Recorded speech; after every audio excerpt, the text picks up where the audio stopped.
Give me few minutes, and I'll improve your communication skills. Introduction.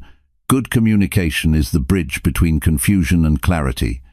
Communication is a skill that affects every area of our lives, whether we're aware of it or not. How we speak, how we listen, and how we make others feel when we interact with them shapes our relationships and influences our success. But here's the thing. Most of us don't realize just how powerful improving our communication can be. It's not just about talking or sending messages, it's about truly connecting with others in a way that feels natural, clear, and meaningful. If you've ever felt misunderstood, struggled to express yourself, or found yourself tongue-tied in conversations, you're not alone. Many people face these challenges, but the good news is you can change that. Effective communication isn't something you're born with, it's something you can develop. It's a combination of understanding the right words, knowing when to speak, and having the confidence to express your thoughts without fear or hesitation. Improving your communication skills means more than just speaking better.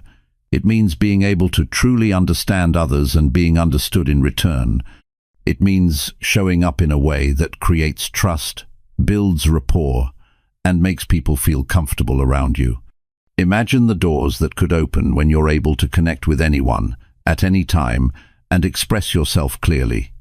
This isn't about complicated theories or technical jargon, it's about real practical steps that you can take every day.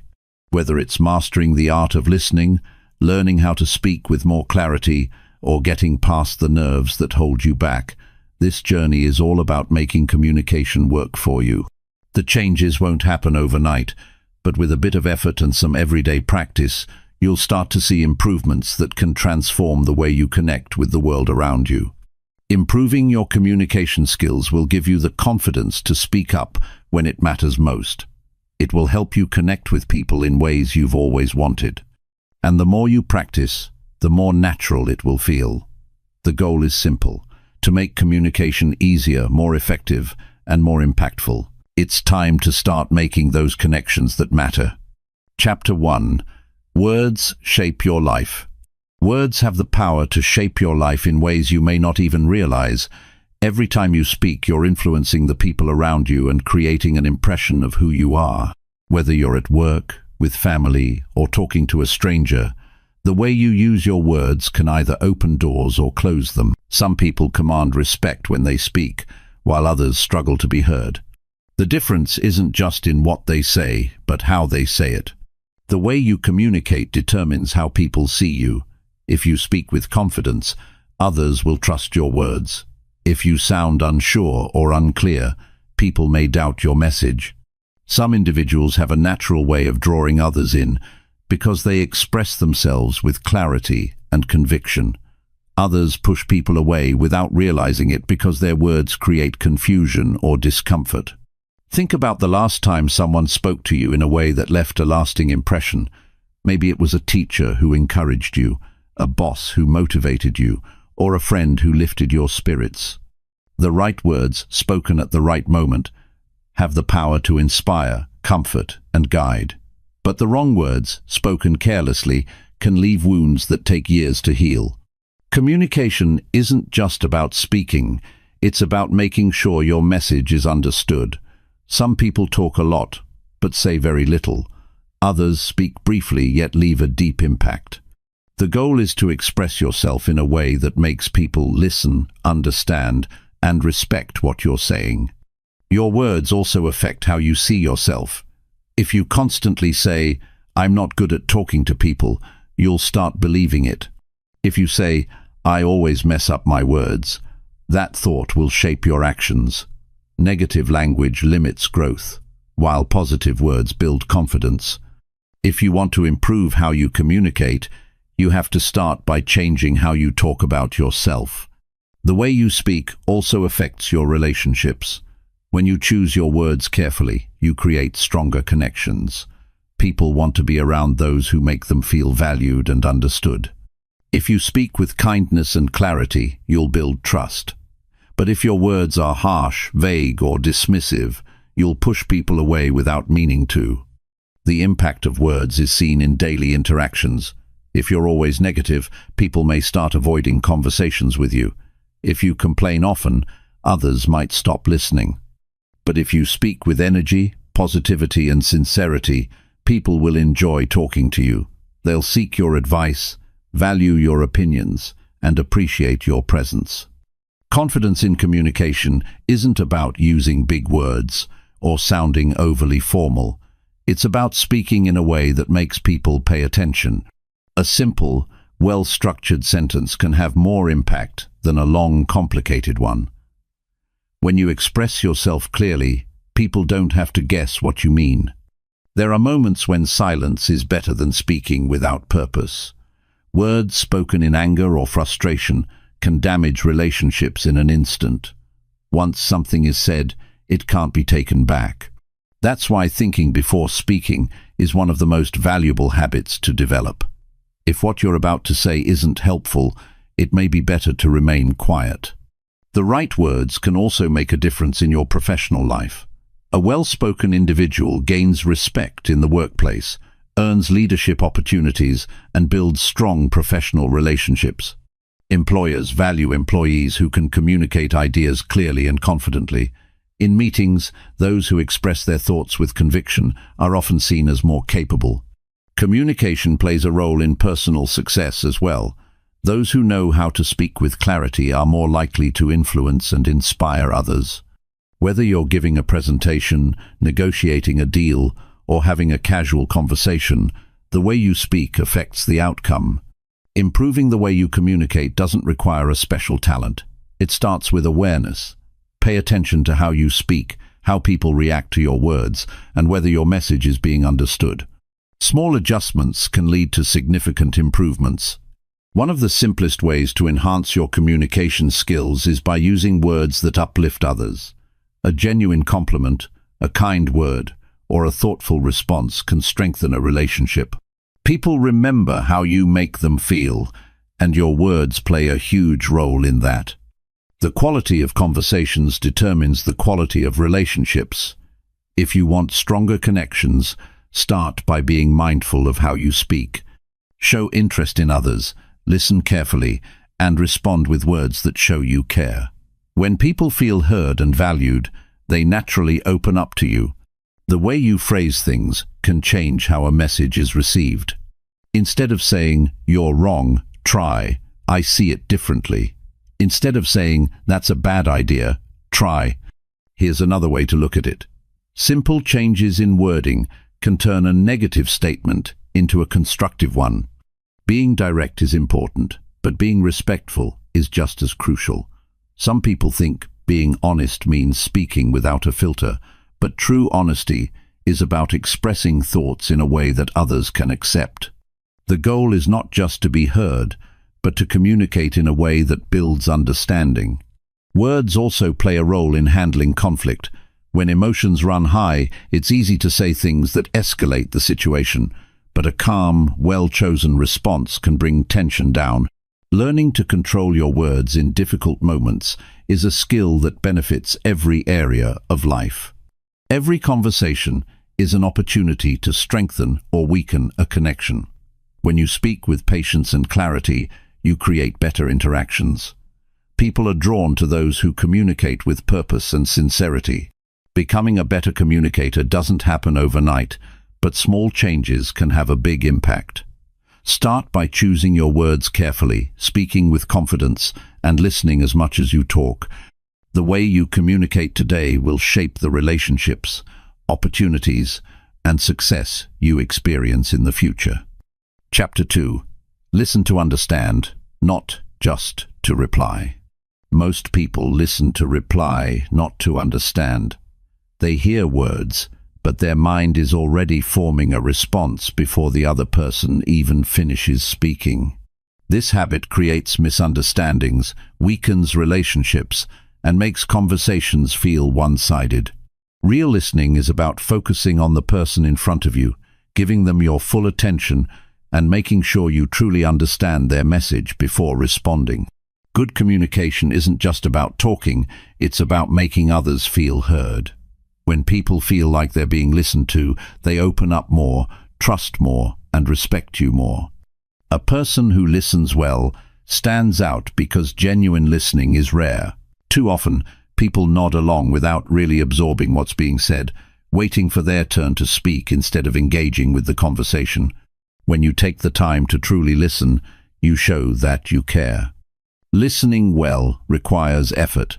It means shutting out distractions, focusing on the speaker's words, and paying attention to their tone and body language. Many people think they're good listeners, but in reality, they only catch parts of the conversation while their mind jumps from one thought to another. Real listening requires patience. It means setting aside your own thoughts for a moment and giving full attention to what's being said. People can sense when you're not really listening. If you're checking your phone, looking around the room, or thinking about what you're going to say next, the person talking to you will feel unimportant. When that happens, they'll stop sharing their thoughts, and over time, they may stop talking to you altogether. But when you make eye contact, nod in understanding, and respond in a way that shows you've been paying attention, the connection strengthens. Understanding someone goes beyond just hearing their words.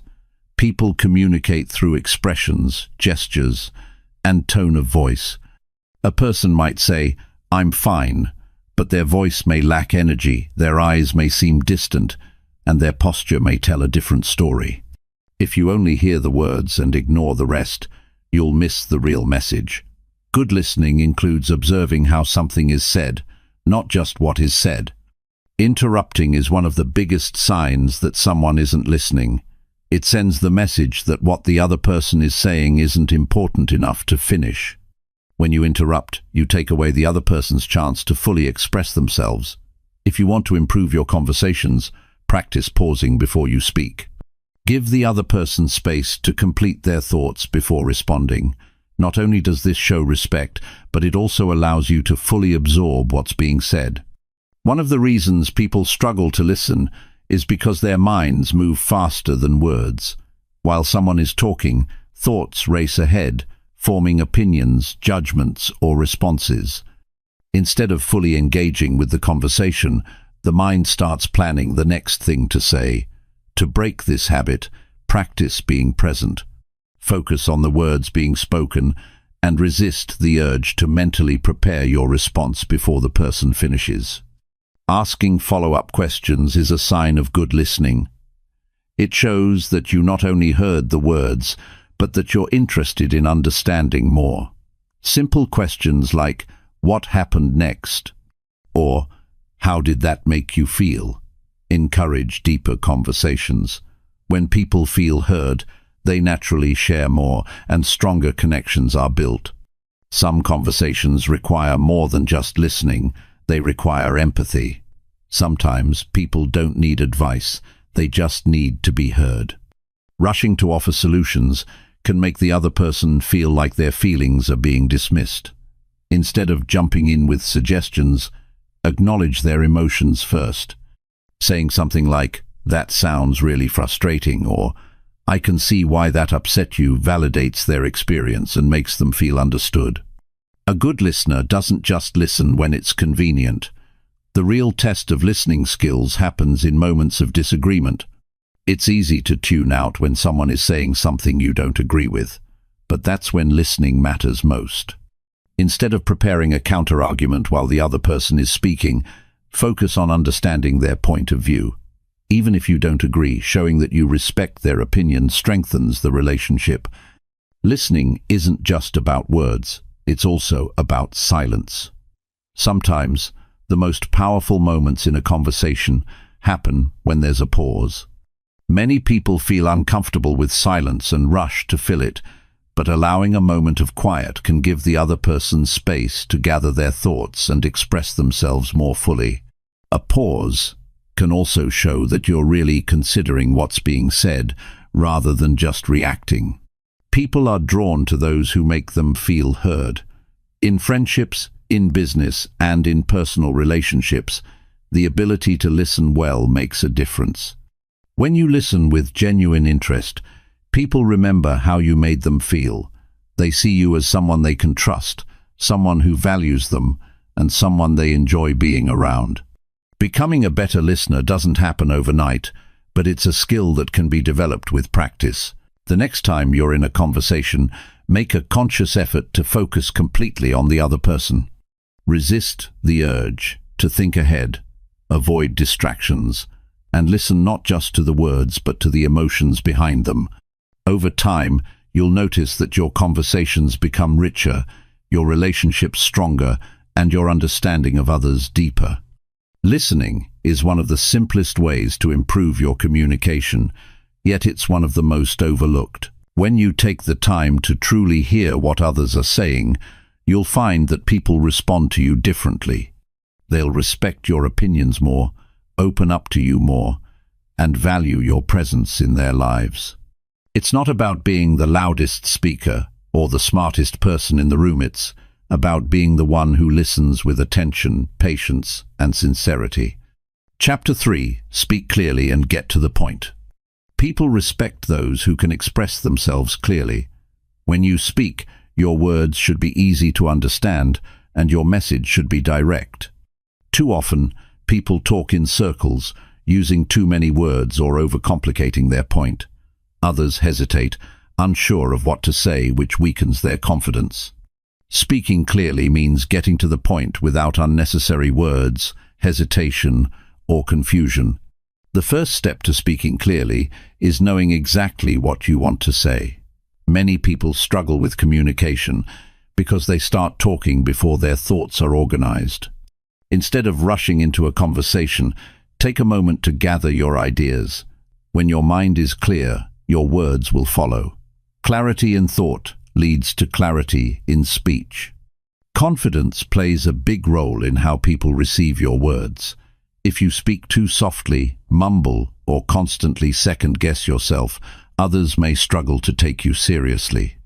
When you speak with certainty, your message carries more weight. This doesn't mean you have to be loud or forceful.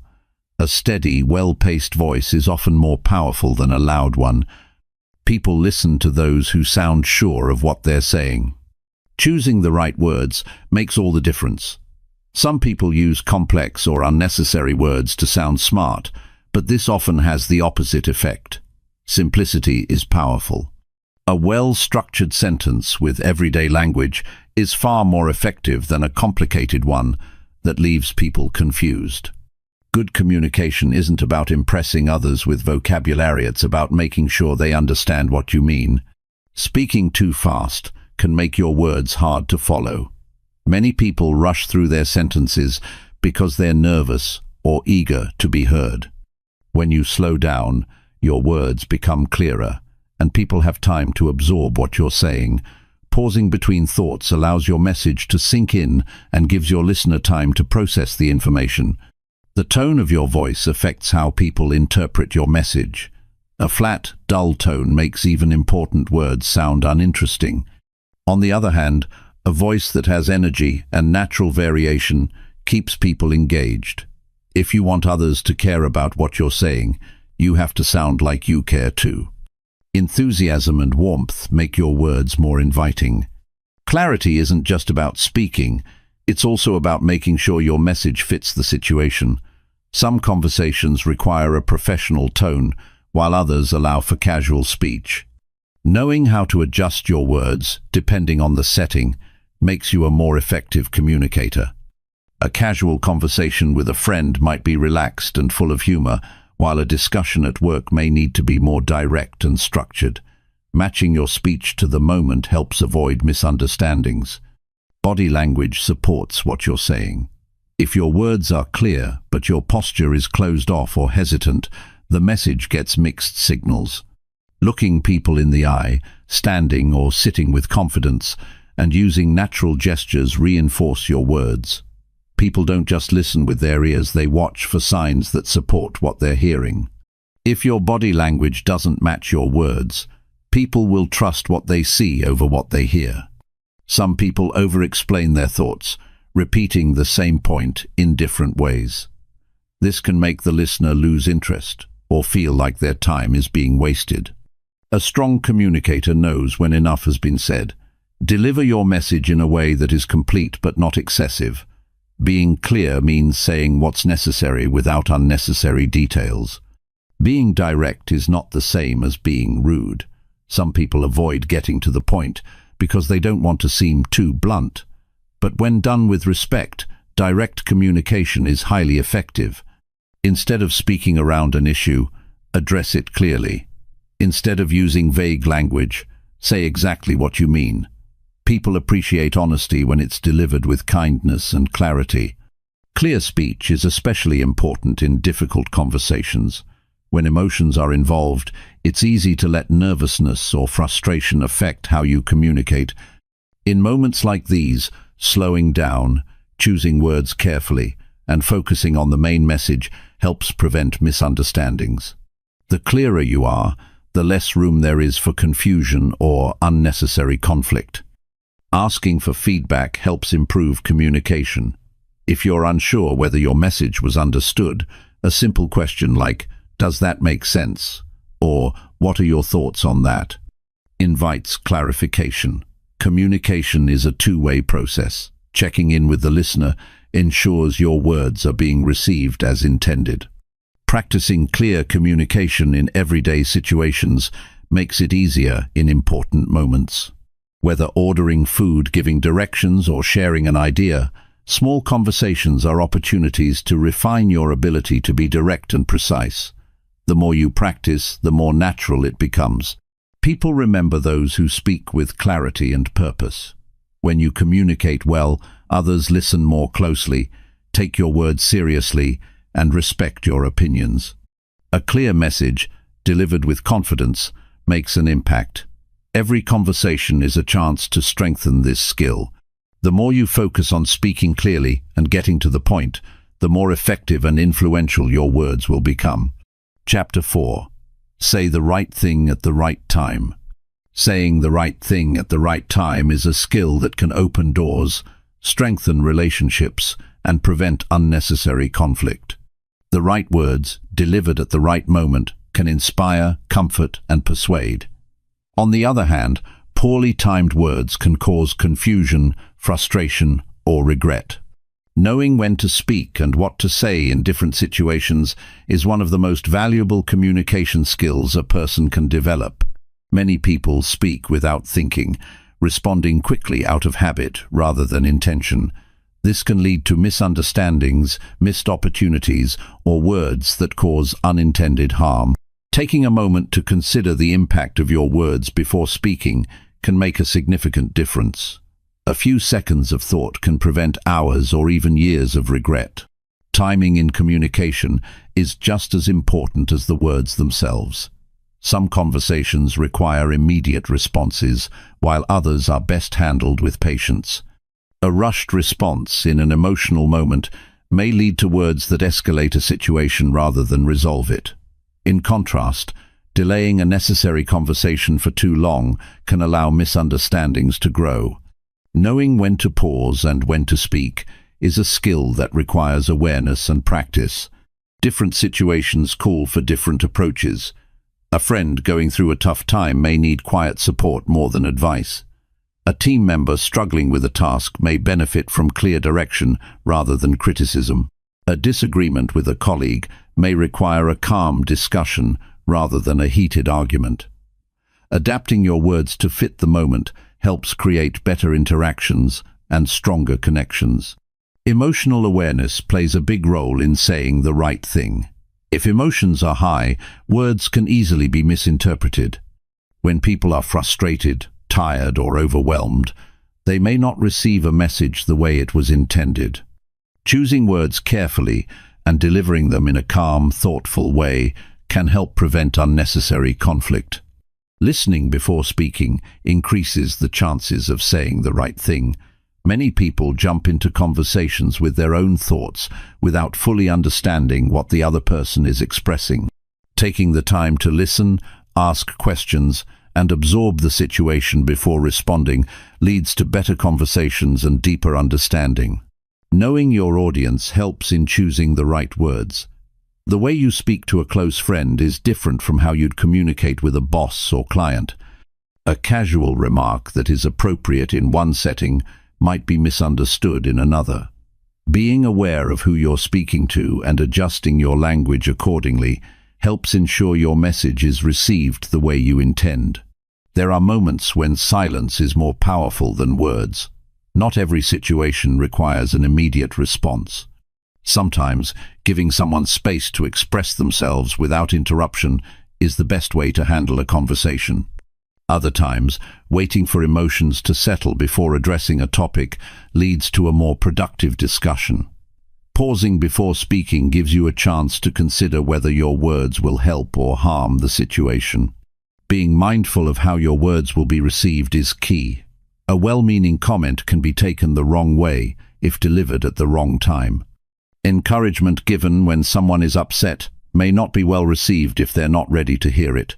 Constructive feedback, offered too soon, can feel like criticism rather than guidance. Choosing the right moment ensures your message is understood in the best possible way. Patience is essential when it comes to important conversations. When discussing a sensitive topic, rushing to say everything at once can overwhelm the other person. Breaking information into smaller points, allowing time for responses, and giving space for the other person to process the conversation creates a better outcome. Saying the right thing also involves being honest while remaining respectful. Some people avoid difficult conversations because they fear saying the wrong thing. However, avoiding necessary discussions can create more problems in the long run. Speaking with clarity, honesty, and kindness allows for open and productive communication even when addressing tough topics. The ability to communicate effectively in different situations improves personal and professional relationships. A well-timed compliment can brighten someone's day. An apology given with sincerity can heal a broken relationship. A clear explanation in a moment of confusion can prevent frustration. Paying attention to when and how you speak creates a more positive impact on those around you. Self-awareness is a valuable tool in improving communication. Noticing patterns in when you speak, how you respond, and the effects of your words on others can help you refine your timing and delivery. Reflecting on past conversations, identifying what worked and what didn't, and making adjustments over time leads to stronger communication skills. Learning to recognize nonverbal cues helps in determining the right time to speak. A person's body language, facial expressions, and tone of voice often provide clues about how they're feeling. If someone appears distracted, irritated, or closed off, it may not be the best time to bring up a serious conversation. Paying attention to these signals helps in choosing the right moment for important discussions. Practicing patience in everyday conversations strengthens your ability to communicate well in more significant moments. Waiting for the right opportunity instead of rushing into a conversation allows for better outcomes. When you take the time to observe, listen, and choose your words wisely, you develop a reputation as someone who speaks with purpose and consideration. Improving the ability to say the right thing at the right time doesn't happen overnight, but small changes can lead to noticeable improvements. Making an effort to pause before speaking, consider the impact of words, and adjust based on the situation leads to more meaningful conversations and better relationships. Thoughtful communication creates trust, builds respect, and fosters deeper connections with others. Chapter 5. Your body talks too. People often focus so much on the words they say that they forget something just as important: what their body is communicating. Every movement, expression, and gesture sends a message. Whether you realize it or not, the way you stand, the way you move your hands, the look in your eyes, and even the tone of your voice all shape how others perceive you. Understanding this can help you communicate more effectively and build stronger connections with people. When someone speaks with confidence, their body reflects it. Their posture is straight, their shoulders are relaxed, and they make eye contact. When someone is unsure, their body gives them away before they even say a word. They might fidget, look down, or cross their arms. The way you carry yourself affects how others respond to you.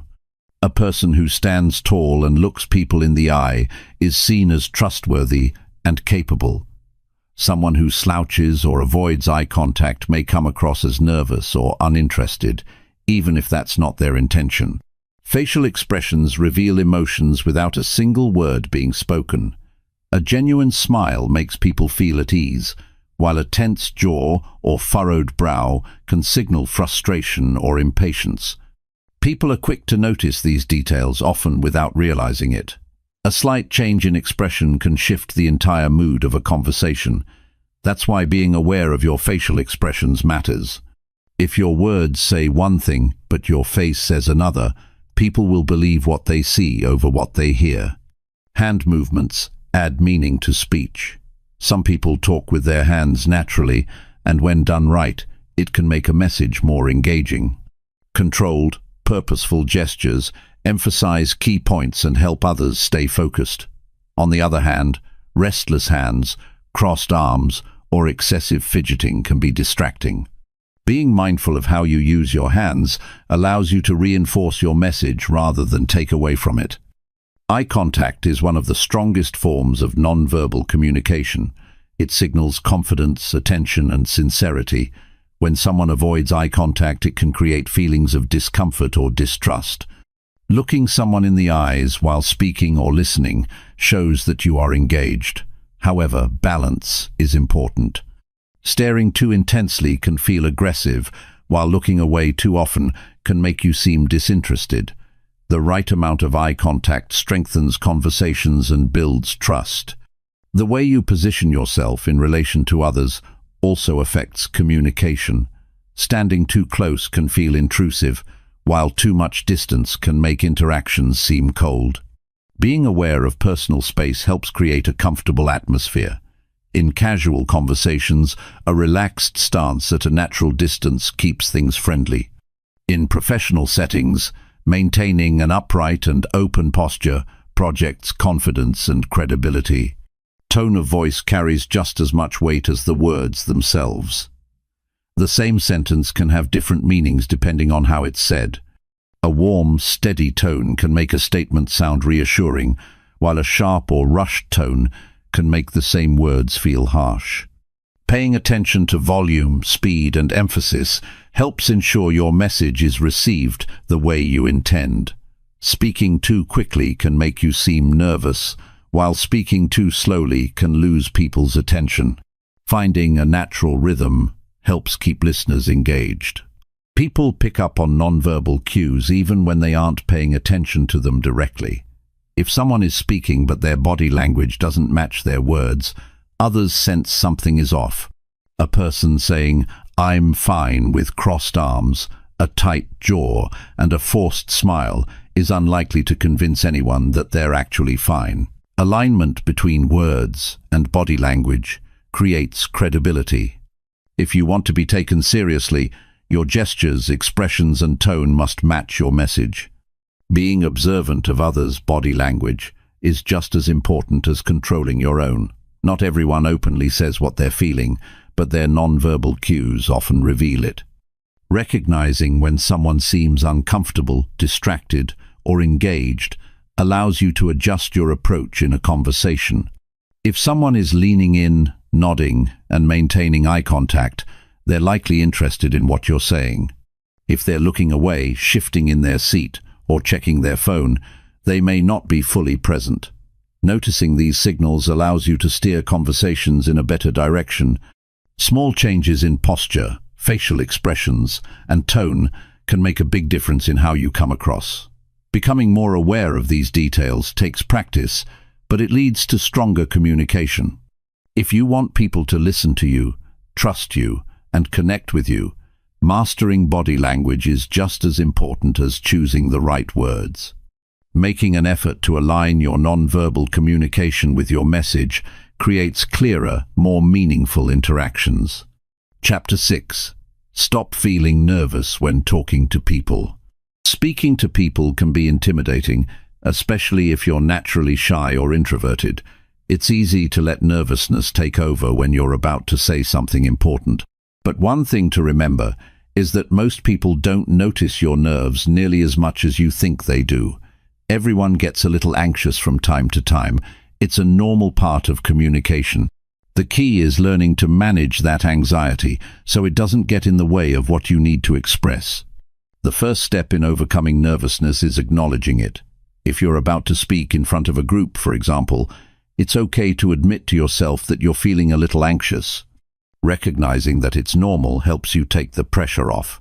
It's natural to feel nervous before talking to someone, especially if it's a person you respect or a situation where a lot is riding on your words. What's important is how you handle those nerves. Breathing deeply can do wonders. It's easy to get caught up in anxiety and forget to breathe properly. Shallow breathing can increase your tension and make you feel more panicked. Deep, slow breaths, on the other hand, calm your nervous system and help you regain control of your thoughts. The next time you feel yourself getting nervous, take a moment to pause and breathe deeply. It'll slow your heart rate and give you a chance to refocus. Another powerful tool is preparation. Being prepared makes you feel more confident. When you know exactly what you want to say, you're less likely to trip over your words or get lost in the middle of a sentence. Whether it's a presentation, a meeting, or a casual conversation, having a clear idea of your message makes it easier to speak up without hesitation. When you're prepared, you can focus on delivering your thoughts clearly rather than worrying about what to say next. You don't have to memorize every word. Instead, have a few key points or ideas in mind. This way, even if you lose track of one thought, you can always return to the main message. It's important to keep things simple and not overcomplicate your speech. The less pressure you put on yourself, the easier it becomes to speak confidently. Another aspect of overcoming nervousness is realizing that people generally aren't as focused on you as you think. Most of the time, they're more concerned about themselves. We tend to overestimate how much others are judging us. This is often called the spotlight effect, the idea that we believe everyone is paying close attention to our every move. In reality, people are often thinking about their own thoughts or worries, not scrutinizing what we say. Knowing this can help take some of the pressure off. When you start feeling nervous, try focusing on the person you're speaking with instead of yourself. When you shift your focus away from your own anxieties and instead think about how you can help or connect with the other person, it takes the pressure off.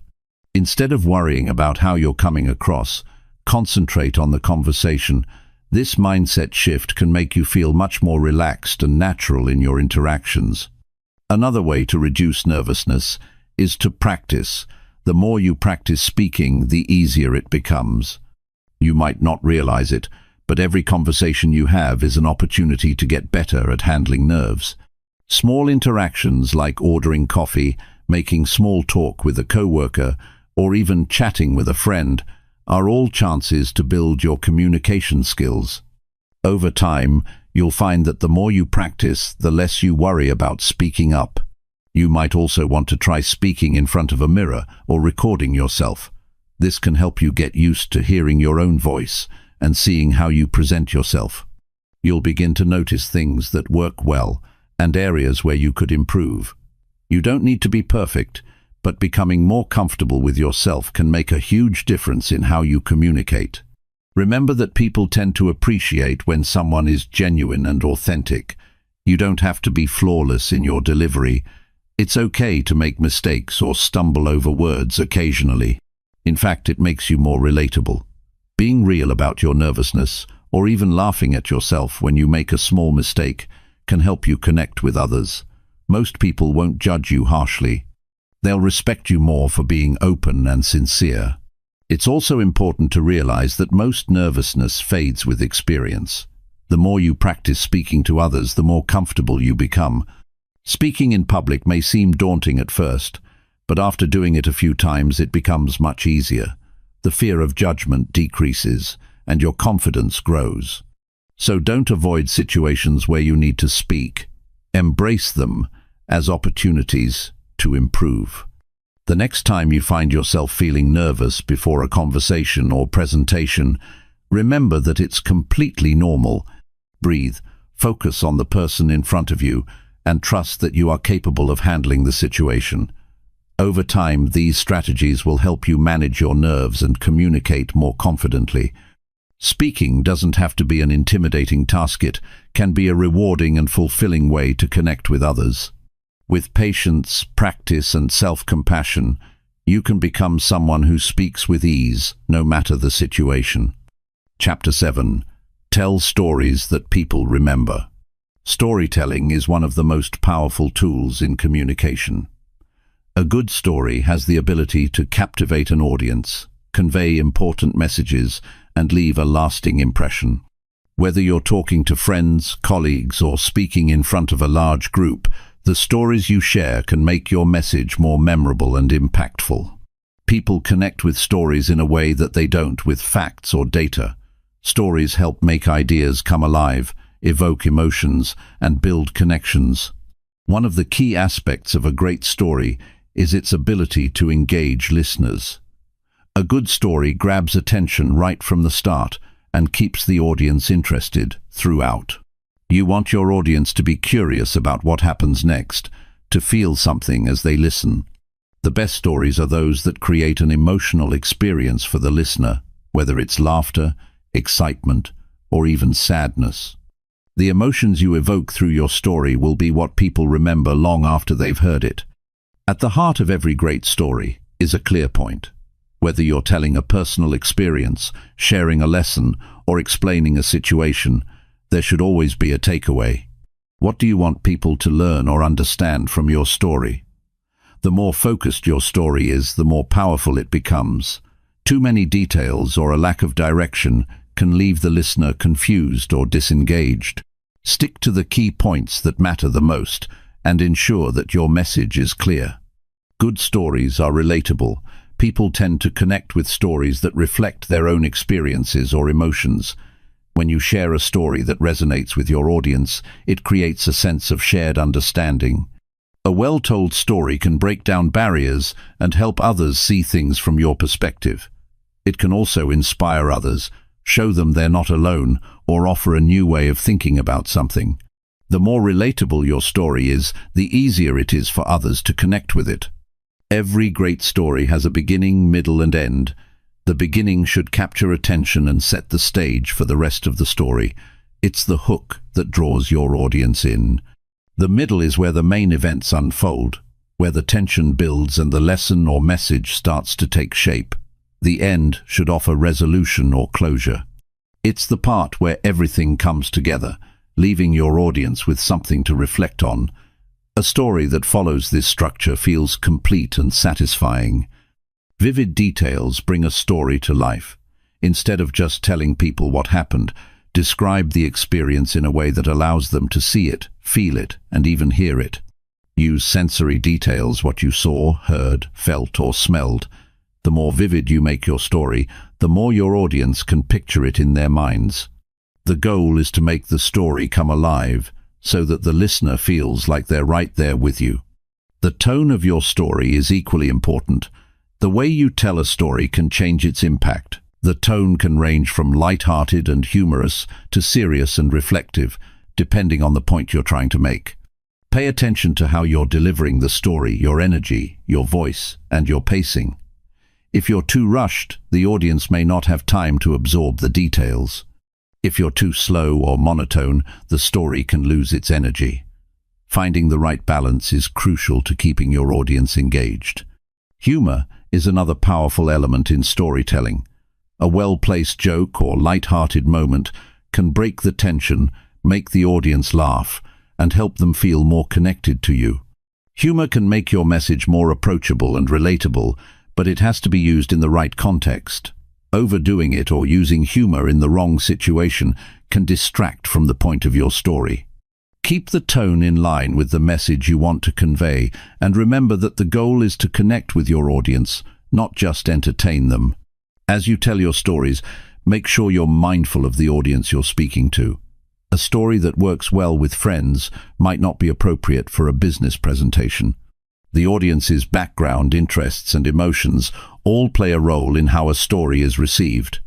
For example, a story about overcoming obstacles might resonate deeply with someone who is facing challenges themselves, but might not have the same impact on someone who isn't in a similar situation. Understanding your audience helps you choose the right stories and present them in a way that speaks to them. It's important to be authentic in your storytelling.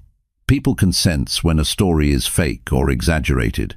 If you're telling a personal story, be genuine about your experience. Don't try to make yourself seem better or more impressive than you really are. The best stories are those that come from a place of truth. People are drawn to vulnerability and authenticity. When you're open and real, others are more likely to connect with you and feel inspired by your story. Timing is a key part of storytelling. Knowing when to pause for effect, when to speed up to build excitement, and when to slow down to let a point sink in can make all the difference. The pacing of your story affects how the audience experiences it. If you rush through the key moments, the story loses its emotional punch. If you drag things out too long, people might start to lose interest. Learn to read your audience and adjust your pacing accordingly. Not every story needs to be dramatic or life-changing. Even simple, everyday stories can be powerful if told well. A story about a small, ordinary moment can hold deep meaning and be just as impactful as an extraordinary tale. The point is to tell a story that has heart, that teaches a lesson or illustrates an important idea. The best stories don't always need to be complex or grand. They just need to be real, relatable, and well told. Keep in mind that storytelling is a skill that improves with practice. The more you tell stories, the better you'll get at it. You'll start to find your own unique voice and style and learn what works best for different situations. Don't be discouraged if your first few attempts don't land the way you want. Just keep telling stories and refining your technique. Over time, you'll develop the confidence to tell stories that capture your audience's attention, engage their emotions, and leave a lasting impression. Stories are the bridge that connects people. They allow us to share experiences, express ourselves, and communicate in ways that words alone can't.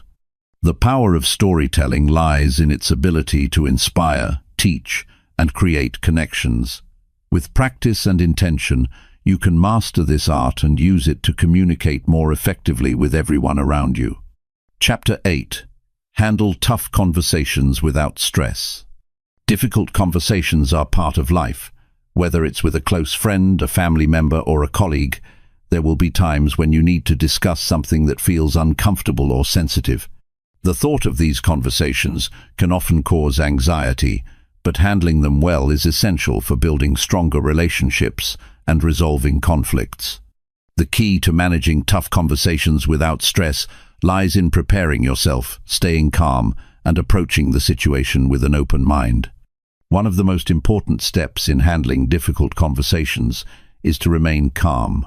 It's easy to let emotions take over when discussing something challenging, especially if you feel hurt or angry. However, when you allow your emotions to control the conversation, it often leads to misunderstandings or escalates the situation. Instead, take a moment to breathe, gather your thoughts, and remind yourself of the purpose of the conversation. If your goal is to resolve an issue, staying calm and composed is essential to getting there. It's also important to approach the conversation with empathy. Try to understand the other person's perspective, even if you don't agree with it. Everyone has their own feelings, experiences, and reasons for the way they act or think. Instead of focusing solely on your own point of view, make a conscious effort to listen to the other person. Show that you care about their feelings and concerns. When you approach the situation with empathy, it creates a more collaborative atmosphere and helps prevent the conversation from turning into a confrontation. Another aspect of handling tough conversations is being clear and direct. Avoid beating around the bush or being vague about what's bothering you. If there's a problem, be honest about it. However, honesty doesn't mean being harsh or rude. You can express your feelings in a respectful way without being confrontational. Instead of accusing or blaming the other person, use I statements to focus on how the situation is affecting you. For example, instead of saying, "You never listen to me," try saying, "I feel unheard when I try to share my thoughts." This subtle shift in language can help the other person understand your feelings without putting them on the defensive. Active listening is another critical component of a productive conversation. Instead of just waiting for your turn to speak, make a genuine effort to listen to what the other person is saying. Show that you're listening by nodding, maintaining eye contact, and responding thoughtfully to their words. This will not only help you better understand their perspective, but it also shows respect for their feelings. When you listen actively, it fosters an environment of trust and mutual respect, which can go a long way in resolving issues. Managing your body language during tough conversations is just as important as what you say. Your non-verbal cues can communicate just as much, if not more, than your words. If you cross your arms, roll your eyes, or avoid eye contact, the other person may feel that you're closed off or uninterested. On the other hand, open and positive body language, such as maintaining eye contact, leaning slightly forward, and using a calm tone of voice, signals that you're engaged and open to the conversation. Pay attention to how you're physically presenting yourself and make adjustments if needed to keep the dialogue respectful and productive. When it comes to resolving conflicts, compromise is often necessary. While you may not get everything you want in a difficult conversation, it's essential to find common ground.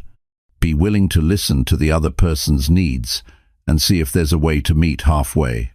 Compromise doesn't mean giving up your own values or needs, but it does mean being open to finding a solution that works for both sides. By approaching the situation with a mindset of collaboration, you increase the chances of finding a resolution that benefits everyone involved.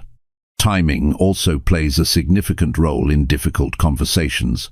Don't choose a moment when the other person is already stressed or distracted to bring up a sensitive topic.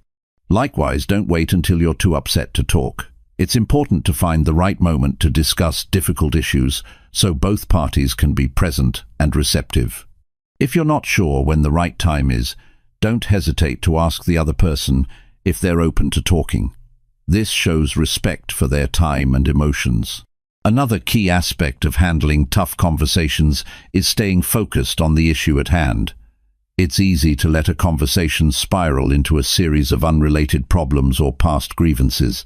If you find that the discussion is veering off course, gently steer it back to the original topic. Stick to the facts and avoid bringing up old issues that have already been resolved. This helps prevent the conversation from becoming overwhelming and ensures that you stay on track to find a resolution. If the conversation becomes heated, it's okay to take a break. Sometimes, stepping away from the conversation for a few minutes can help both parties cool down and gather their thoughts. This is especially helpful if emotions are running high, as it gives both sides a chance to regain composure before continuing the discussion. You can always suggest a break if you feel things aren't progressing in a productive way. Just make sure to follow up after the break and resume the conversation with the intention of resolving the issue. In some cases, difficult conversations may require an apology. If you've made a mistake or hurt someone's feelings, owning up to it and offering a sincere apology can go a long way in rebuilding trust. Apologizing doesn't mean you're admitting fault in every situation, but it does show that you're taking responsibility for your actions and are committed to making things right. When apologizing, be specific about what you're sorry for and express genuine regret. This can help heal wounds and pave the way for a more constructive conversation. Finally, remember that not every difficult conversation will end with an immediate solution. Sometimes it takes time to work through an issue. The important thing is that you've created an open dialogue, demonstrated respect for each other's perspectives, and laid the groundwork for future communication. Even if the conversation doesn't resolve everything right away, the process itself can strengthen the relationship and pave the way for future discussions. Handling difficult conversations without stress takes practice. The more you engage in these types of discussions, the better you'll become at managing them with confidence and composure. While they may never be entirely stress-free, approaching them with patience, empathy, and a willingness to listen will make them more manageable. By following these principles, you can navigate even the toughest conversations with ease, creating stronger and more meaningful connections along the way. Chapter 9. Build strong connections with anyone. Building strong connections with others is one of the most rewarding and impactful skills you can develop. At the heart of any successful relationship, whether personal or professional, is the ability to connect. This connection creates trust, fosters open communication, and lays the foundation for collaboration and support. While it may seem like some people are naturally good at connecting with others, the truth is that anyone can learn to build and maintain meaningful relationships by understanding a few key principles and practicing them consistently.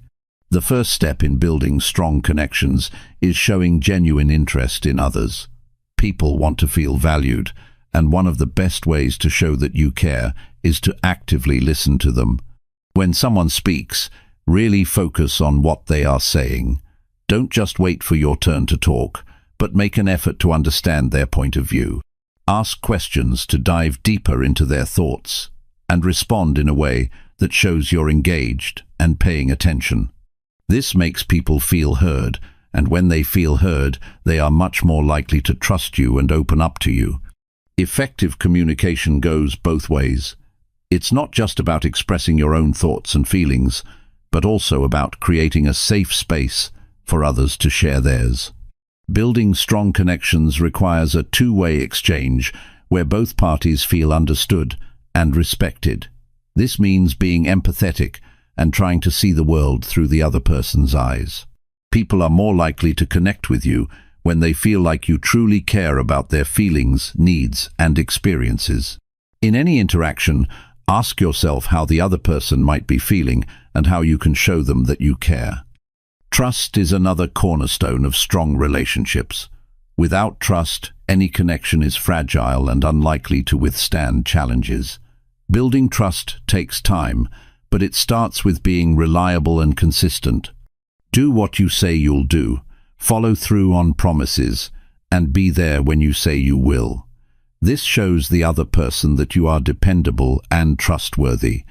It also means being honest, even when the truth might be uncomfortable. Transparency helps build a foundation of trust that can withstand misunderstandings or disagreements. It's equally important to be authentic. Trying to be someone you're not in an effort to impress others will only create a superficial connection. People are drawn to authenticity. When you're genuine about who you are, others will feel more comfortable doing the same. Don't be afraid to share your true self with others, even if it means being vulnerable. Vulnerability creates deeper connections because it shows that you are willing to be real and honest, which encourages others to do the same. Another important aspect of building strong connections is making an effort to spend quality time with others. Relationships don't thrive on occasional interactions. They need consistent investment. This could mean making time for regular catch-ups, checking in on someone when they're going through a tough time, or simply spending time together to enjoy each other's company. In the busy world we live in, it's easy to let relationships fall to the wayside, but by prioritizing time with others, you show that they matter to you. This effort reinforces the bond and ensures that the connection continues to grow. In addition to spending time together, showing appreciation for others is key to strengthening any relationship. People want to feel valued, so acknowledging their efforts, expressing gratitude, and celebrating their successes goes a long way in deepening the connection. You don't have to wait for a big event to show appreciation. Small gestures, like saying thank you, complimenting someone, or letting them know you're thinking of them, can have a big impact. These simple acts of kindness create a sense of warmth and belonging, making others feel good about the relationship. Strong connections also require a sense of respect. Respecting someone means accepting their opinions, values, and boundaries, even if they differ from your own. Everyone has their own unique perspective, and it's important to honor that. Disagreements are inevitable, but they don't have to lead to conflict if both parties respect each other's viewpoints. Rather than trying to change someone's mind or win an argument, focus on understanding their perspective and finding common ground.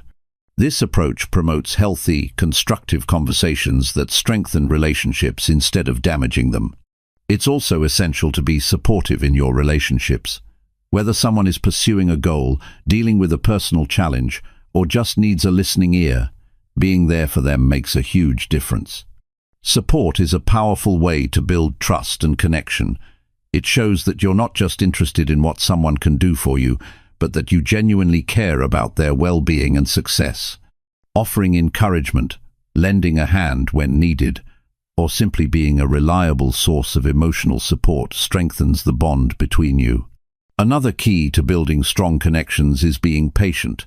Relationships take time to develop, and rushing them can lead to misunderstandings or unrealistic expectations. Allow the relationship to evolve naturally, and don't force it. Trust and understanding grow gradually, and trying to rush the process can create unnecessary pressure. Be patient with others and with yourself. Building meaningful connections is a journey, not a race, and the more you focus on the process, the more rewarding the results will be. Handling conflicts with grace is also essential for maintaining strong connections. Disagreements are bound to happen in any relationship, but how you handle them can make all the difference. Instead of letting conflicts create division, use them as opportunities for growth.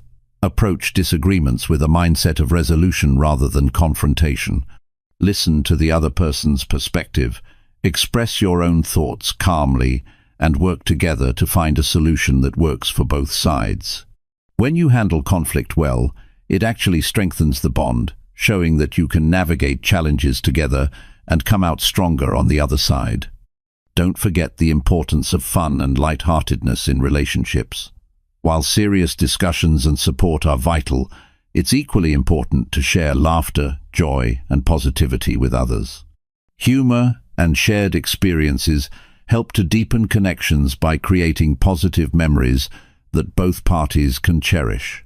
Whether it's a spontaneous joke, a fun activity, or simply enjoying each other's company without any pressure, the light moments in a relationship are just as important as the serious ones. These moments help create a well-rounded and balanced connection. Building strong connections is an ongoing effort, and while it may take time, the rewards are worth it. The relationships you cultivate are not only valuable in the present, but they also serve as a foundation for future support, collaboration, and personal growth. By showing genuine interest, being authentic, communicating with empathy, and investing time and energy into the people around you, you create bonds that will last a lifetime. Strong connections not only enrich your personal life, but also enhance your professional success, helping you thrive in all aspects of your life. Chapter 10. Use communication to succeed in life. Success in life isn't just about working hard, it's about knowing how to communicate effectively. When you communicate well, doors open, opportunities arise, relationships grow stronger, and goals become more achievable. The way you interact with people, express your thoughts, and listen to others can have a profound impact on your life. Whether it's in the workplace, at home, or in your social circles, mastering communication is one of the most powerful tools for success. When you begin to harness the full potential of communication, you will notice that things start shifting in your life. You start having better conversations, creating deeper connections, and achieving more of what you want. It's not about what you say, but how you say it. The tone, the intention, and the energy behind your words can make all the difference. The first step in using communication to succeed is understanding its importance. Communication isn't just about talking, it's about conveying a message in a way that others understand and resonate with. Clear communication leads to clarity, and clarity leads to action. When people understand your thoughts, your plans, and your goals, they can support you, help you, and collaborate with you to achieve them. But if your message is unclear or confusing, it can lead to misunderstandings and missed opportunities. Take time to refine your ability to express yourself both verbally and non-verbally, and watch how it transforms your relationships and work life. Being a good communicator means that you're not just sending messages out into the world, you're also receiving them. One of the best ways to make the most out of every interaction is to be an active listener. Don't just wait for your turn to speak. Listen to understand. Ask questions, pay attention to body language, and make sure you grasp what the other person is really saying. When you listen attentively, you're showing respect and creating a space for a meaningful exchange. The more you listen, the more you learn. And the more you learn, the better equipped you are to respond in ways that bring about the outcomes you desire. Effective communication is not a one-size-fits-all approach. It's important to adapt your style depending on who you're talking to. You wouldn't communicate with a boss the same way you would with a close friend. Similarly, the way you talk to a colleague might differ from how you speak with a client or a partner. Understanding the needs of the other person and adjusting your tone, choice of words, and delivery is key to ensuring your message is well received. Tailoring your communication to fit the situation and the individual can make all the difference in achieving a positive outcome. One thing to remember is that communication isn't always about talking at all. Sometimes it's about knowing when to be silent and let the other person speak. There is strength in pause. If you're always talking, you might miss valuable information. If you're constantly speaking, it can be harder for others to feel heard and understood. Silence allows space for the other person to contribute, to think, and to process. It also gives you a moment to reflect on the conversation, gather your thoughts, and ensure that your response is both thoughtful and meaningful.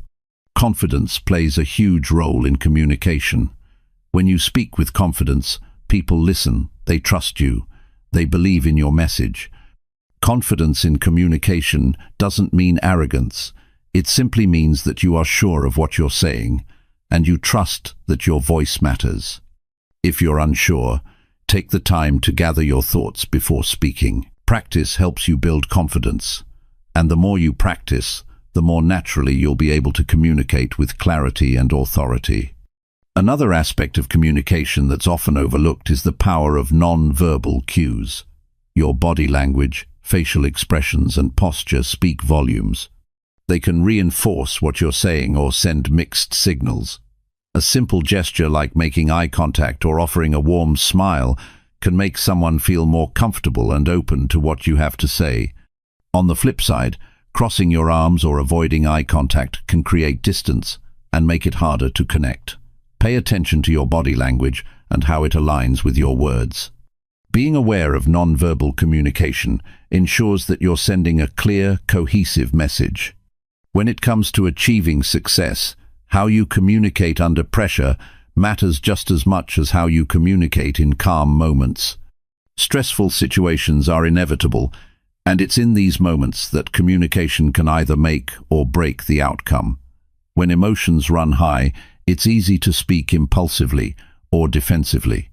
However, in these high-stakes moments, it's important to stay composed. Take a deep breath, pause before responding, and focus on the facts. Instead of reacting emotionally, try to respond thoughtfully. This will help you maintain control of the situation and ensure that your communication is productive, even in difficult circumstances. One of the most powerful aspects of communication is the ability to inspire others. When you communicate in a way that is clear, passionate, and authentic, you motivate others to act. Whether it's encouraging a team at work, inspiring your family, or supporting a friend, how you communicate can influence the actions and attitudes of those around you. People are drawn to leaders who speak with conviction, clarity, and purpose. If you can inspire others through your words, you create a ripple effect that drives success not only for yourself, but for those around you. The ability to communicate effectively can also be a game changer when it comes to resolving conflicts. Conflict is inevitable in any relationship, but the way you communicate during a disagreement can determine whether the situation improves or escalates. The key is to approach conflicts with a mindset of resolution, not confrontation. This means being calm, listening actively, and seeking to understand the other person's point of view. By maintaining respect and openness, you can navigate conflicts in a way that strengthens the relationship, rather than tearing it apart. Another important skill in communication is the ability to give and receive feedback. Constructive feedback is essential for personal and professional growth. When you give feedback, make sure it's specific, respectful, and solution-oriented. Focus on the behavior, not the person, and offer suggestions for improvement. Similarly, when receiving feedback, listen without getting defensive. Take the time to reflect on what's being said and use it as an opportunity to grow. Feedback, when handled correctly, can be a powerful tool for continuous improvement. One of the biggest barriers to effective communication is the fear of rejection or judgment. Many people hold themselves back from speaking up because they're afraid of what others might think. This fear can stifle your ability to express yourself and can prevent you from building strong relationships or advancing in your career. Overcoming this fear requires practice, courage, and self-compassion. The more you push through these fears and communicate openly, the easier it becomes. Remember, the only way to truly grow is to take risks, put yourself out there, and trust that your voice is valuable. Communication is not just about success in the workplace. It impacts your life in every area. The relationships you build with your family, your friends, and your colleagues all rely on communication. The better you are at expressing yourself, the more connected you become with those around you. The more connected you are, the more opportunities you'll have to succeed, to grow, and to thrive. Whether you're working toward a career goal, building stronger personal relationships, or just trying to make your voice heard, the ability to communicate effectively is the key to unlocking your full potential. Mastering communication is one of the most important skills you can develop, and it's never too late to start. Each conversation is an opportunity to practice, to learn, and to improve. By becoming a better communicator, you'll not only achieve more in your own life, but you'll also be able to lift others up and help them succeed too. Communication is the bridge that connects us. Use it wisely, and it will take you farther than you ever imagined. Chapter 11. Ask better questions to get better answers. Asking questions is one of the most powerful tools in communication, yet it's often overlooked. When we ask the right questions, we open doors to deeper understanding, clearer direction, and better decision-making. Questions aren't just about seeking information. They are about creating connections, fostering engagement, and moving conversations in a more meaningful direction. The quality of the questions you ask can shape the quality of the answers you receive, and in turn, the quality of your life. To begin with, it's important to understand why asking good questions matters so much.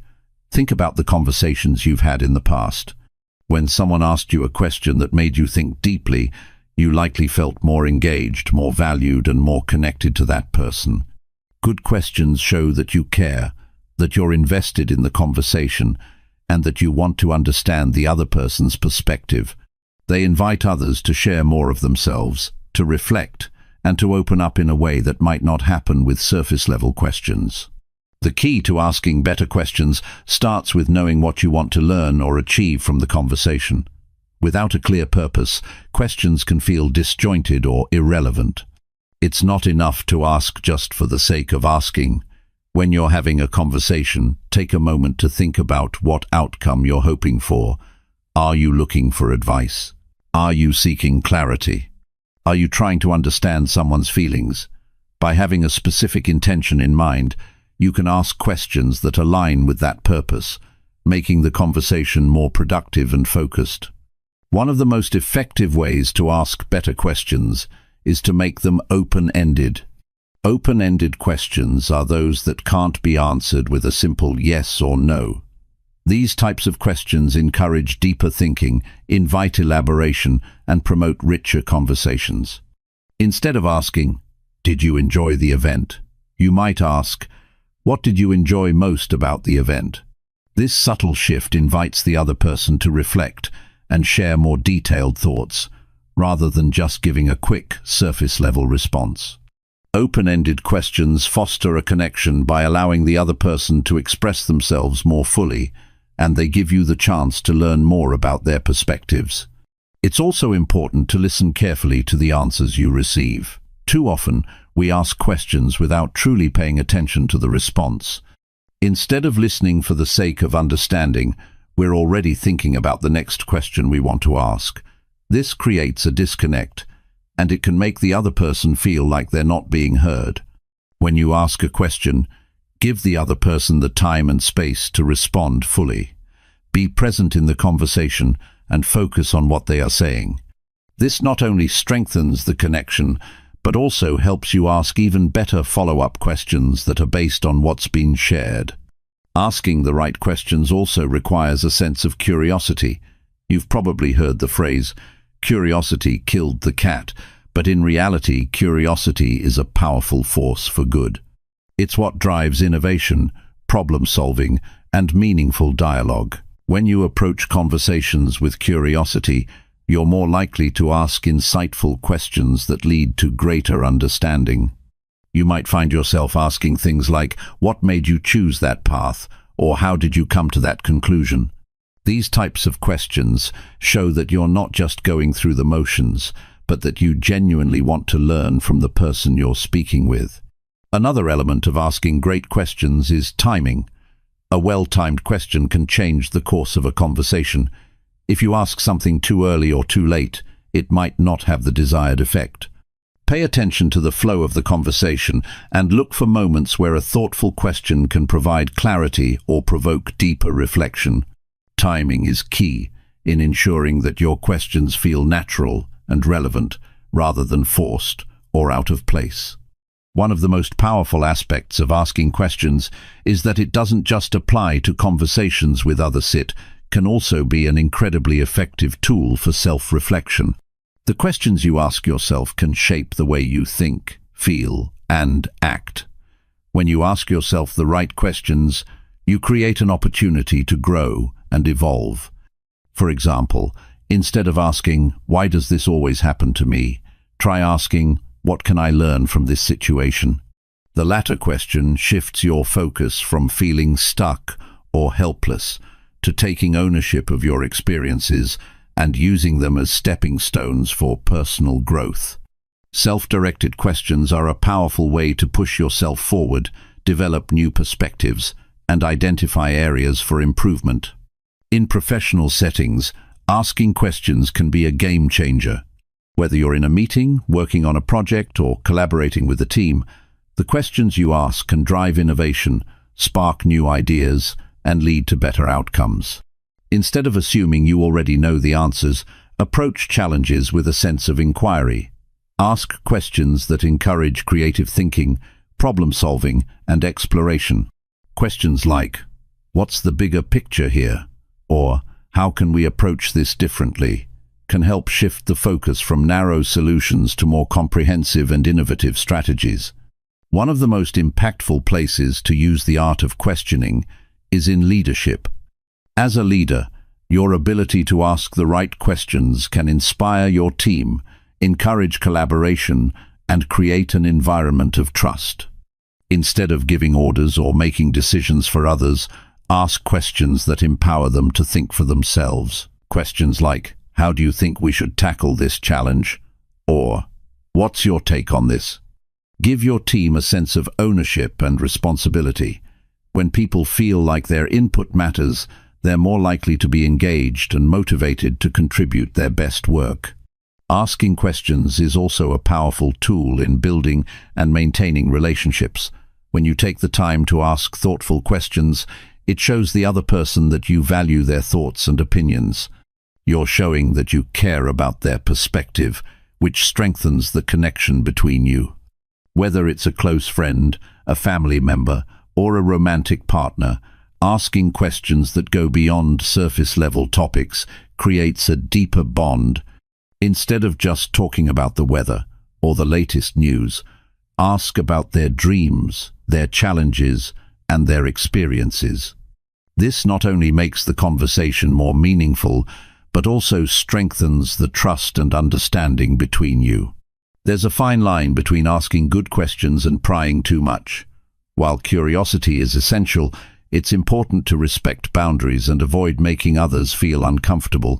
Always be mindful of the context of the conversation and the other person's emotional state. If they're not ready to answer a certain question, don't push them. Respect for others' privacy is just as important as curiosity, and being able to navigate that balance is a key component of strong communication. At times, the best questions are the simplest ones. You don't need to ask complex or profound questions to make an impact. A simple, "How are you feeling about this?" or "What can I do to support you?" can be incredibly effective in creating an open and meaningful conversation. Don't underestimate the power of a genuine question. It shows that you're present, that you care, and that you want to engage in a way that truly benefits the other person.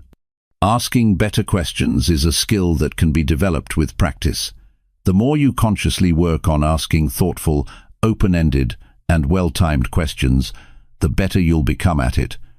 Over time, you'll find that your conversations become more productive, more insightful, and more meaningful. Not only will you deepen your relationships, but you'll also gain a greater understanding of yourself and the world around you. By asking better questions, you open up a world of possibilities both for you and for the people you engage with. Chapter 12. How to make a great first impression. The first impression you make in any situation can set the tone for the entire interaction. Whether you're meeting someone for the first time, entering a room, or starting a conversation, that initial moment carries weight. People often judge us based on those first few seconds or minutes, and the impact of that judgment can last much longer than we might realize. While we can't control every aspect of how people perceive us, there's a lot we can do to improve how we present ourselves and ensure that we leave a positive mark. One of the most important things to remember is that people form opinions quickly. Studies show that it only takes a few seconds for someone to make a judgment about you when they first meet you. This judgment is often based on non-verbal cues, like body language, facial expressions, and overall demeanor. It's not necessarily about what you say, but how you say it and how you carry yourself in those first moments. That's why it's crucial to be mindful of your posture, your tone, and your energy level when you first interact with someone. It's easy to forget how important body language is, but it speaks volumes. How you stand, how you make eye contact, and even how you position your arms can influence how someone perceives you. When you walk into a room, stand tall, keep your shoulders back and your head held high. This simple adjustment can make you seem more confident, more approachable, and more competent. And when it comes to eye contact, make sure it's natural. Don't stare at someone, but don't avoid looking them in the eye either. A balanced amount of eye contact signals that you're engaged and interested in the conversation. It shows that you respect the other person and are paying attention. Another factor that plays into making a great first impression is your energy. When you walk into a room, how do you carry yourself? Are you slouched, distracted, or anxious? Or do you walk in with a sense of purpose, a smile on your face, and a positive attitude? The energy you bring with you can have a huge impact on how others respond to you. If you walk in with enthusiasm and a friendly demeanor, people will be more likely to respond positively. People are naturally drawn to those who exude positive energy, so make sure your vibe matches the kind of interaction you want to have. Being mindful of your tone is also crucial. How you speak is just as important as what you say. A friendly, warm tone can make even the simplest statement sound more inviting and engaging. On the other hand, a cold or harsh tone can create distance and make others feel uncomfortable. Pay attention to how you sound when you first speak to someone. Aim for a tone that is calm, warm, and approachable. This will help create a sense of connection right from the start. Of course, the words you use matter too. When you meet someone for the first time, it's important to use language that is polite and respectful. A simple "nice to meet you" can go a long way in making the other person feel valued. But it's also important to show genuine interest in them. Ask questions, show curiosity about their life, and listen attentively. People appreciate when others take the time to understand them, and this can create an instant bond. A common mistake many people make when meeting someone new is focusing too much on themselves. They may try to impress the other person by talking about their own achievements, experiences, or qualities. While it's natural to want to share about yourself, remember that a first impression is a two-way street. The person you're meeting is likely just as interested in learning about you as you are about them. So, try not to dominate the conversation. Ask questions, listen, and allow the other person to share their thoughts and experiences. This creates a sense of balance and mutual respect, which will leave a lasting positive impression. One way to ensure that you're leaving a good first impression is to be mindful of your appearance. The way you dress, the way you present yourself physically, can say a lot about your level of care and attention to detail. You don't need to wear designer clothes or have a perfectly polished look, but taking the time to look neat, clean, and well-groomed shows that you take pride in yourself and in the impression you're making. Your appearance doesn't have to be flashy, but it should reflect a level of respect for both yourself and the people you're interacting with. Another important element of making a great first impression is being punctual. Showing up on time or even a few minutes early demonstrates that you value the other person's time and that you're reliable. Being late, on the other hand, can create a negative first impression, even if it's only by a few minutes. People tend to associate punctuality with professionalism, respect, and reliability, so always make an effort to be on time whenever possible. One thing to keep in mind is that first impressions aren't just about the physical interaction. The way you follow up and maintain that connection after the initial meeting is just as important. A thoughtful follow-up message, or a simple thank you, can reinforce the positive impression you made. It shows that you're not just interested in the immediate interaction, but that you value the relationship and want to nurture it moving forward. A quick note or message can make a world of difference and help solidify the connection you've started. First impressions also play a crucial role in professional settings. Whether you're interviewing for a job, meeting with a client, or networking with colleagues, how you present yourself in those first few moments can have a big impact on your career. In professional settings, it's especially important to balance confidence with humility. You want to appear capable and competent, but not arrogant. It's important to communicate your strengths without bragging or overselling yourself. Focus on your skills and experiences in a way that feels natural and authentic. In addition to body language, tone, and words, emotional intelligence plays a huge role in first impressions. Being able to read the room, understand the mood, and adapt your approach accordingly can make a huge difference. For example, if someone seems anxious or stressed, offering a calming presence can help put them at ease. On the other hand, if someone is upbeat and enthusiastic, matching that energy can create a stronger connection. Being aware of others' emotions and responding accordingly shows that you're tuned in to the situation and that you care about how others feel. Making a good first impression isn't just about impressing others or showing off. It's about creating a positive, genuine connection from the start.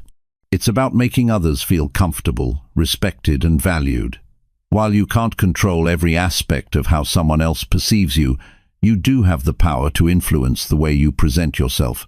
By paying attention to body language, tone, appearance, and emotional cues, you can ensure that your first impression is one that leaves others with a lasting positive feeling. It's also important to remember that first impressions can be a starting point for deeper connections. Just because you've made a positive impression initially doesn't mean the relationship will automatically blossom into something meaningful. The foundation has been set, but it's up to you to nurture that connection, be consistent, and continue to show up as your authentic self. First impressions are just the beginning of a longer journey, And with effort, patience, and sincerity, you can turn those initial moments into lasting relationships. Chapter 13. Speak with emotion to keep people interested. The way we communicate can make a world of difference in how our message is received. When we speak with emotion, we don't just convey words, we convey feelings, attitudes, and a sense of passion that can either captivate or disconnect others. People remember how you make them feel more than the specifics of what you say. This emotional connection is the secret ingredient that can make your words stick in someone's mind long after the conversation ends. It's easy to think of communication as simply a transaction of information. You have something to say, and the listener's job is to understand it. But communication is far more powerful when it becomes a shared experience.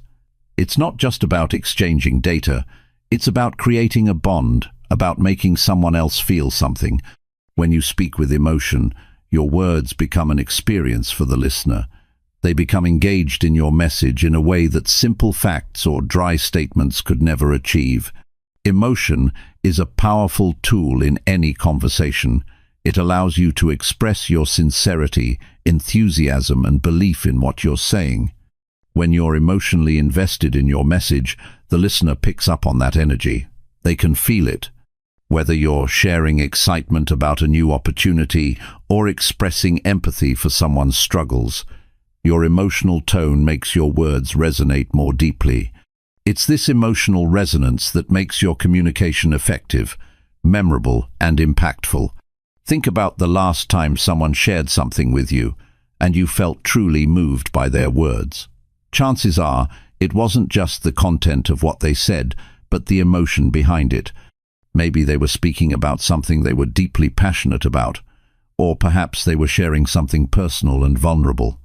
Whatever it was, you could feel their authenticity and sincerity. That's the kind of connection we want to build when we communicate. When we speak from the heart, people can feel our sincerity, and that draws them in. Emotions can also serve as a bridge to understanding. When we speak with empathy, for example, we show that we understand and care about the listener's feelings. Empathy in communication isn't about agreeing with someone's perspective. It's about acknowledging their experience. When you express empathy, you're telling the other person, "I see you, I hear you, I understand what you're going through." This kind of emotional communication helps build trust and strengthens relationships. On the flip side, when you communicate without emotion, your words can come across as flat or disconnected. Even the most important information can lose its impact if it's not delivered with passion. Think of a time when you were on the receiving end of a speech or a presentation where the speaker was monotone, detached, or indifferent. No matter how valuable the message was, the lack of emotional connection made it hard to stay engaged. It's not enough to speak. We need to speak with intent and emotion if we want to truly capture attention and make an impact. One of the keys to speaking with emotion is authenticity. When you express your true feelings, whether it's excitement, concern, joy, or passion, people can sense it. They can tell when you're being genuine, and that makes them more likely to respond in kind. Authenticity makes you relatable. It makes you real. People can tell when you're just going through the motions, and they can also tell when you're deeply connected to your words. The more real and vulnerable you allow yourself to be, the more the other person will feel it. The best communicators know that emotions aren't just a means of getting attention. They're a way of creating a real connection with others. When you allow yourself to feel the emotions of a conversation, you tap into a deeper level of communication. This connection goes beyond words. It creates a space where people can relate to each other's experiences and feelings. This is what makes communication more than just an exchange of facts. It becomes a shared experience that fosters trust, understanding, and even growth.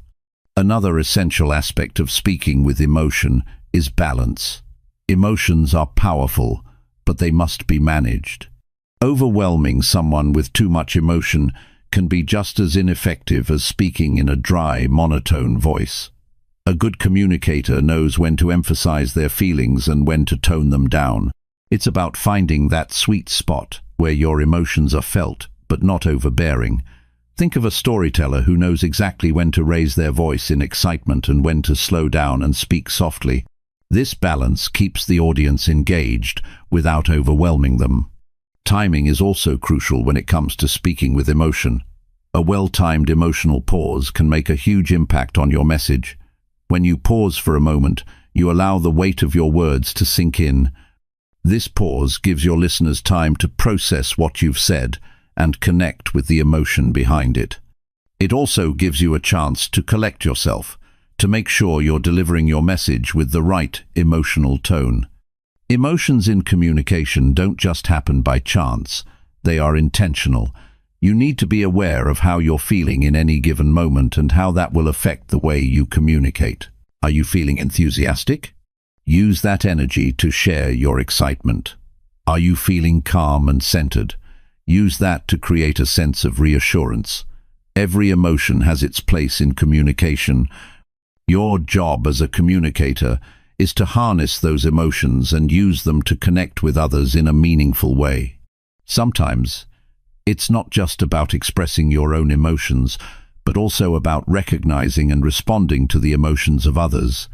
When you can pick up on someone else's feelings and adjust your communication to meet their emotional needs, you show that you're paying attention to them. This emotional attunement makes you a better communicator because it demonstrates that you are fully present in the conversation and that you care about the other person's experience. Speaking with emotion also means being aware of your body language. Your physical expression can either reinforce or contradict the emotion you're trying to convey with your words. A smile, a nod, a raised eyebrow, or even the way you gesture with your hands can all communicate emotions that words alone cannot. Your body language should align with your verbal message so that both elements are working together to create a clear, emotionally charged communication. The key to effective emotional communication is being present. When you're present in the moment, you're not just thinking about what you're going to say next or worrying about how you're coming across. You're fully engaged with the conversation, with the other person, and with the emotion that's being shared. This kind of mindfulness allows you to communicate more effectively and authentically. At the heart of speaking with emotion is the idea of connection. When you speak with emotion, you're not just talking to someone, you're reaching out to them, sharing a part of yourself, and inviting them to connect with you on a deeper level. Whether you're trying to inspire, comfort, or simply communicate, your emotions are the key to creating that connection. The more emotionally in tune you are with yourself and others, the stronger your ability to communicate and build meaningful relationships. This emotional connection is the foundation for powerful, persuasive communication. It's what makes your words stand out and stick with people. The emotion you convey makes your message memorable. It's the reason why a moving speech, a heartfelt conversation, or even a well-crafted piece of writing can resonate with us long after the moment has passed. Emotion is what turns a simple exchange of words into a lasting impression. It's the bridge that connects us all, no matter the topic at hand. Chapter 14. Stop overthinking and speak up. When it comes to communication, the hardest part is often the first step, speaking up. The fear of saying the wrong thing, of being judged, or simply not knowing how to begin can be overwhelming. You might find yourself overthinking, second-guessing every word, and ultimately staying quiet because the pressure to say the perfect thing feels too high. But here's the reality. Communication isn't about perfection, it's about connecting. And that starts with being willing to speak, even if it's not flawless. There are so many moments where we hold back because we're unsure. We worry that our thoughts aren't organized enough, that our words won't come out right, or that we'll stumble over our sentences. But the truth is, the best communicators aren't those who never make mistakes. They're the ones who speak anyway, in spite of the fear, in spite of the doubt. They know that the first step is to simply start. Once you open your mouth, the rest will follow. The thing is, no one expects perfection from you. What people want is authenticity. They want to hear your thoughts, your ideas, and your perspective. Whether you're speaking in a meeting, having a casual conversation, or even sharing your thoughts in a written message, what matters most is your willingness to communicate, to express yourself. If you allow yourself to speak freely, without overthinking every word, you'll find that the flow comes much more easily. It's the hesitation and the worry that make it difficult to get started in the first place. One of the easiest ways to overcome the fear of speaking up is to reframe your mindset. Instead of thinking that everything you say needs to be perfect, think of it as an opportunity to learn and grow. Each conversation, each exchange, is a chance to get better at articulating your thoughts. And the more you practice, the easier it becomes. No one becomes a great communicator by staying quiet. It's through consistent effort, through speaking up even when it feels uncomfortable, that we improve. Overthinking often leads to paralysis.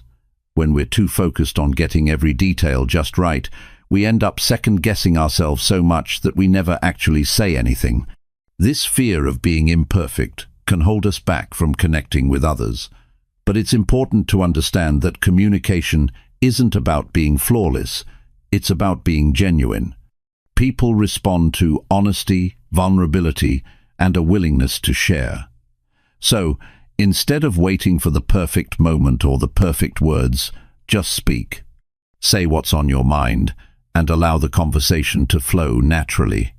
One key to speaking up confidently is recognizing that your voice matters. Everyone has a unique perspective, and your thoughts are just as important as anyone else's. When you remind yourself of this, the pressure to be perfect lessens. You start to see that what you have to say is valuable, and it's worth sharing, even if it's not perfectly crafted. The fear of being judged fades when you realize that your voice is needed and appreciated. In many situations, the pressure to speak perfectly comes from our own expectations. We expect ourselves to always have the right words, to come across as knowledgeable, and to be completely articulate. But this sets an unrealistic standard.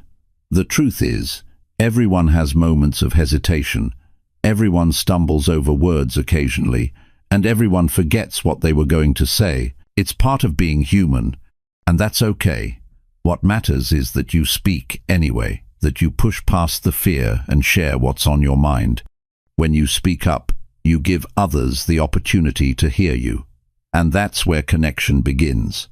It's through communication that relationships are built, that ideas are exchanged, and that understanding is fostered.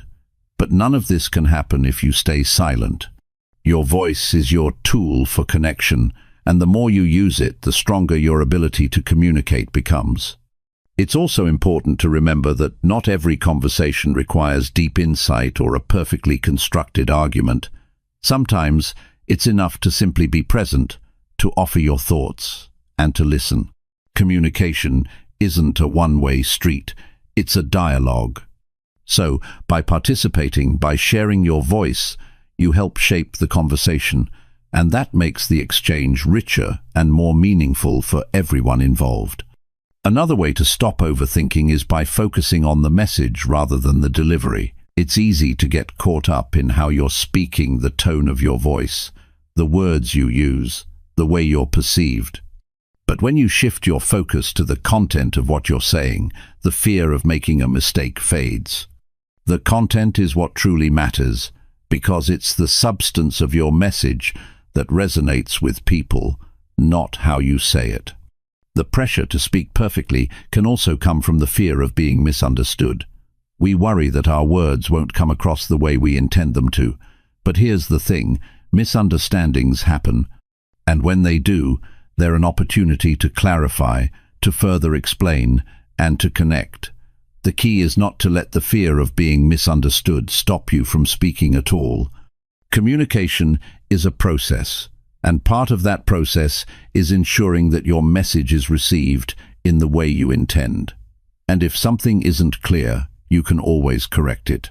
In those moments when you feel nervous or unsure, try to focus on your intention behind speaking. Why are you having this conversation? What is your purpose?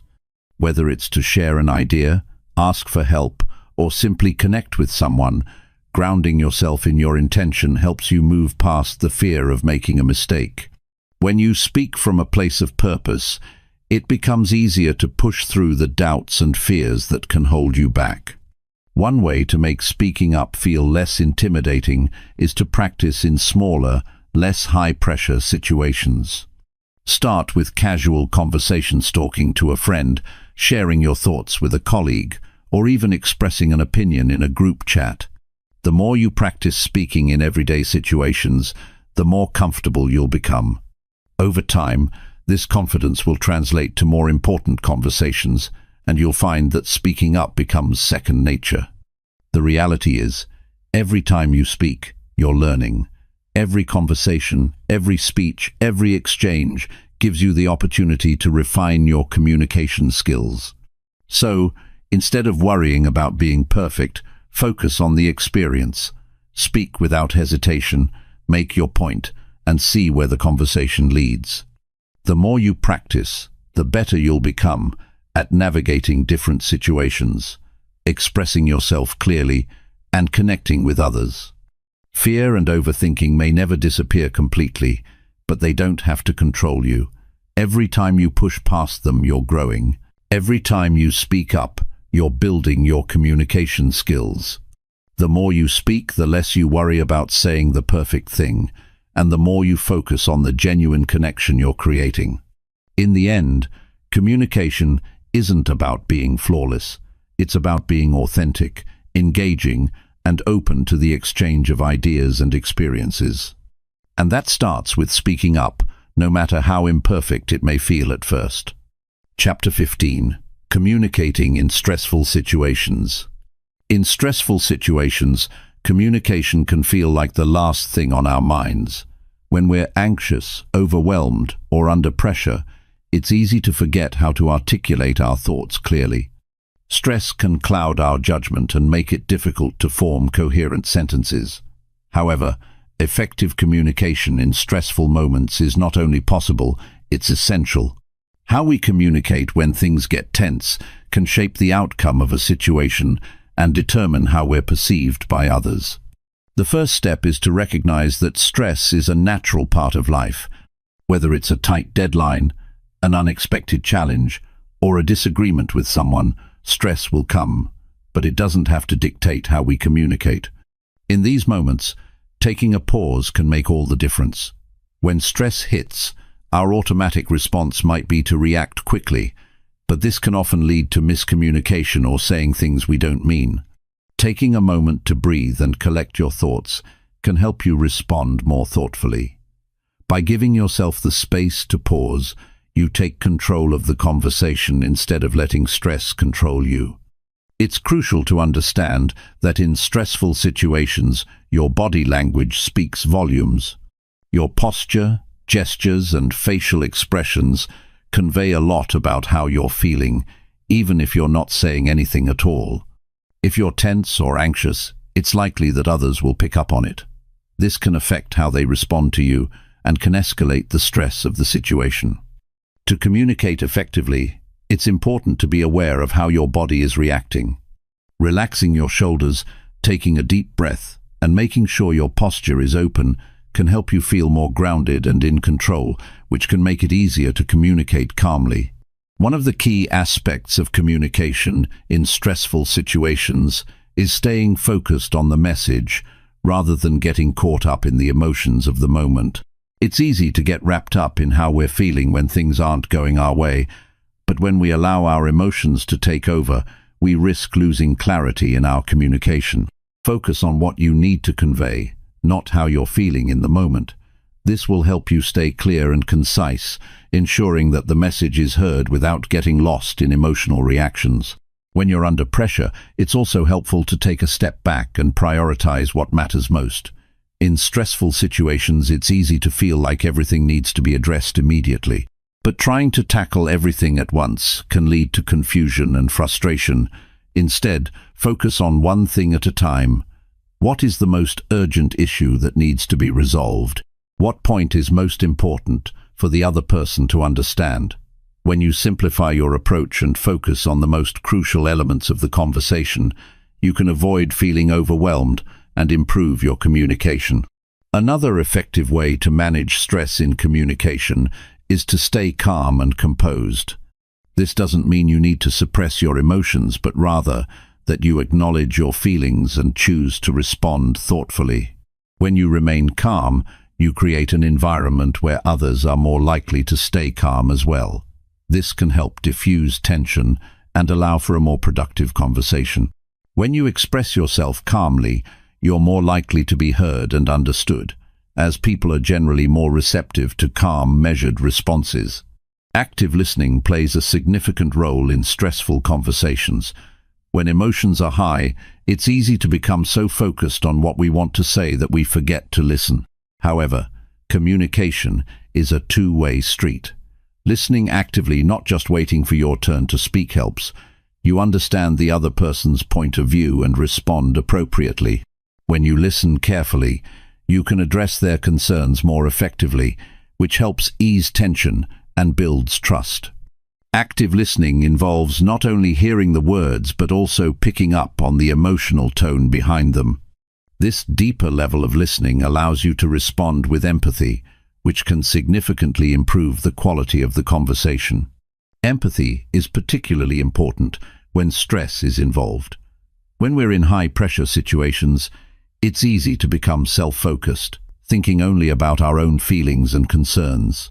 But by taking the time to understand the other person's perspective, you can foster a connection that helps ease the tension, show that you understand their frustration or anxiety, and acknowledge their feelings.